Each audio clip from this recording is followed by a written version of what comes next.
देखिए आज फिजिक्स का जो टॉपिक है वो क्या है, प्रकाश का वर्ण विक्षेपण हम लोग पढ़ेंगे। तो देखिए जब प्रकाश का वर्ण विक्षेपण हम लोग पढ़ते हैं तो उससे संबंधित कुछ अन्य टॉपिक भी होता है जिसको पढ़ना जरूरी है और इससे क्वेश्चन भी आपको आता है। देखिए तो सबसे पहले हम जानेंगे कि स्पेक्ट्रम क्या है।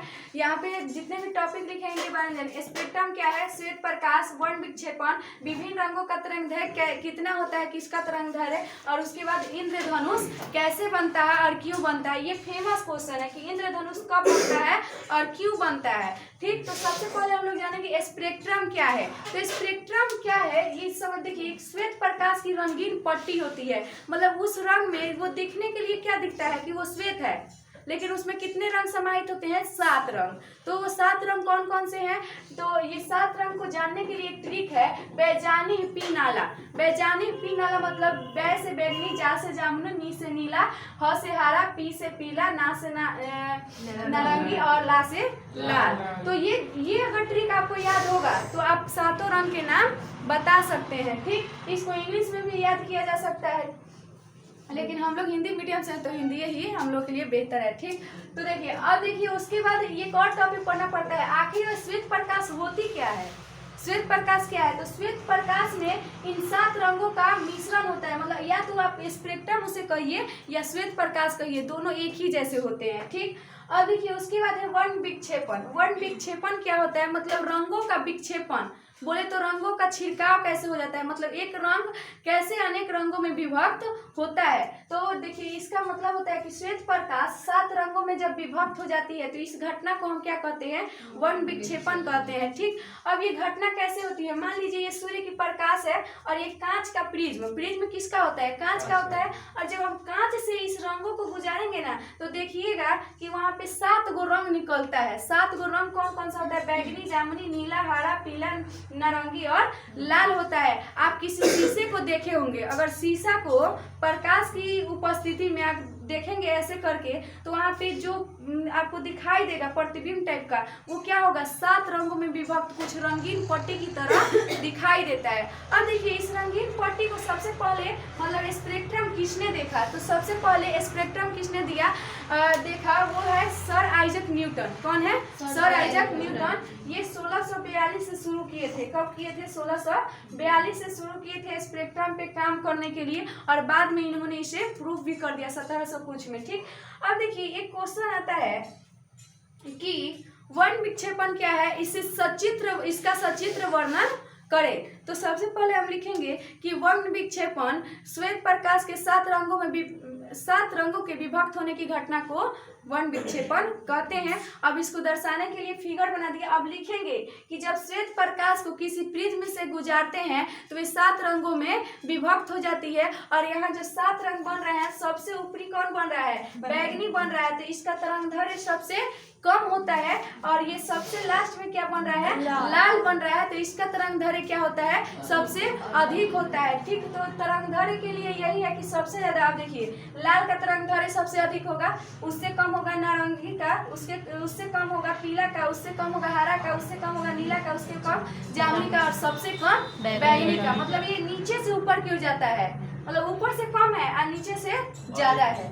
ठीक, तो ये उल्टा जाता है, मतलब नीचे सबसे ज्यादा है और ऊपर सबसे कम होता है। अब हम देखिए यहाँ पे एक होता है तरंगदैर्घ्य। तो तरंगदैर्घ्य क्या होता है, मतलब स्पीड किसका कौन सबसे ज्यादा दिखाई दे रहा है। ठीक, तो तरंगदैर्घ्य के कारण ये दिखाई देता है, सबसे ज्यादा लाल रंग दिखाई देता है तरंगदैर्घ्य अधिक होने के कारण। तो इससे और भी क्वेश्चन आ सकते हैं कि रेलवे में या फिर रेल लाइनों में लाल बत्ती क्यों लगाई जाती है, क्योंकि लाल रंग का तरंगदैर्घ्य अधिक होता है और वो हमें दूर से ही दिखाई दे देता है, इसलिए लाल रंग का उपयोग किया जाता है। या फिर ये भी क्वेश्चन आ सकता है कि रेल मार्गों में लाल झंडा ही क्यों दिखाया जाता है, क्योंकि लाल झंडा जो होता है वो एक खतरे का प्रतीक भी होता है, और इसे लोग जल्दी देखकर सतर्क हो जाते हैं। ठीक, अब देखिए उसके बाद है कि तरंगदैर्घ्य के बारे में बता रहे थे। तो तरंगदैर्घ्य का एक मात्रक होता है जिसे हम ए से सूचित करते हैं, एंगस्ट्रम कहते हैं उसको। क्या कहते हैं, एंगस्ट्रम। ए से सूचित किया जाता है तरंगदैर्घ्य के मात्रक को। ठीक, अब हम जानेंगे कि इंद्रधनुष कैसे बनता है